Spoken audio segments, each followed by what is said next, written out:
Welcome back to the channel.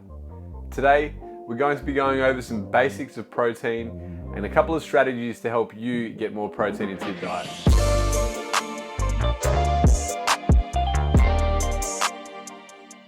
Once people get into the habit of strength training, they start making gains and they've been consistent for a decent period of time.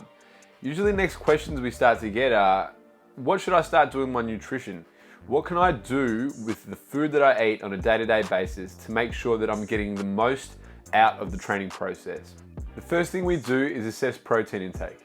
Protein is the number one macronutrient when talking about trying to build more muscle. The first question we usually get is, how much protein should I be eating? There are general guidelines that are floating around and you'll be able to find heaps of random ones that have got a rough range of 1.8 to 4 kilos, and that's a pretty broad range.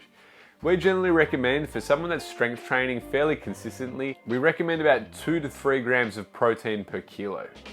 Now the amount comes down to preference, affordability, the ability to eat that much protein. It doesn't really matter to us.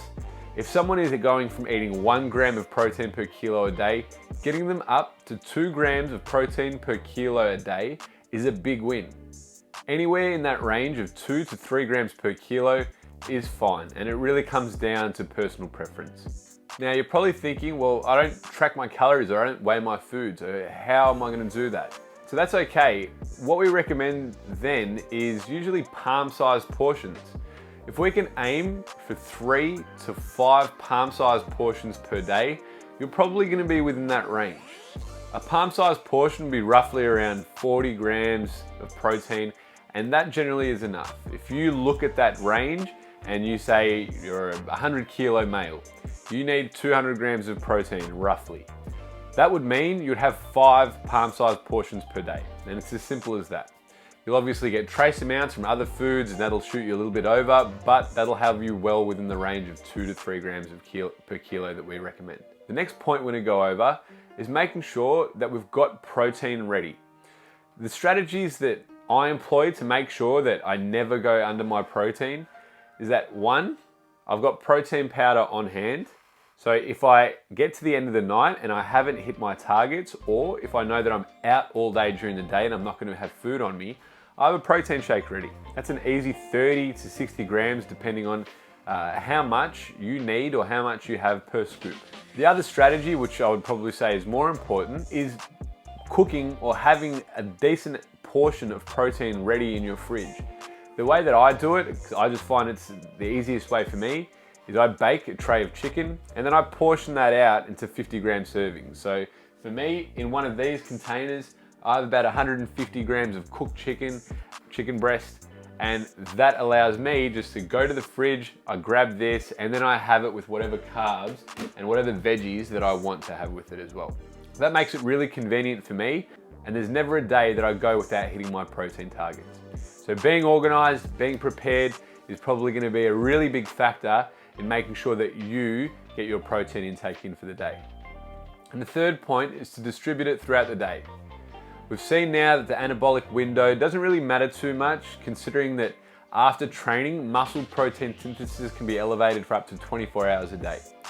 If you're eating protein alone, you can see muscle protein synthesis is elevated for about an hour and a half.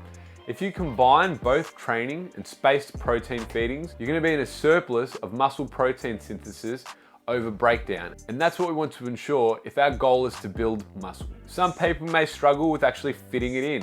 Anyone who knows the struggles of getting to, late afternoon or even evening and trying to fit in 150 grams of protein are probably well aware that it is not comfortable. It's not fun to do that. It doesn't feel good eating that much chicken. It doesn't feel good drinking that much protein. So spacing it throughout the day on the more, comfort front as well is really, really helpful in making sure that you don't stuff yourself and feel horrible at the end of the night. Okay, now just to summarize. We need about 2 to 3 grams of protein per kilo of body weight a day, or 3 to 5 palm-sized portions, obviously dependent on your body mass. The second point was just to have it ready. Be organized, have your protein on hand, whether it be in shake form if you're just for convenience sake, or just pre-prep your meals, have your protein ready at the start of the week, and it will make your life a lot easier. And the third strategy is just to distribute your protein feedings throughout the day. One, from a satiety standpoint, it helps to stay full throughout the day, and it's much more comfortable to do that than just cram it all at the end of the night. Those are just some protein tips to get you started. I hope this helped. If you have any more questions, please shoot them down in the comments below. Like, share, and subscribe. I've seen those likes start to drop off, so let's bump them back up. And as always, happy lifting.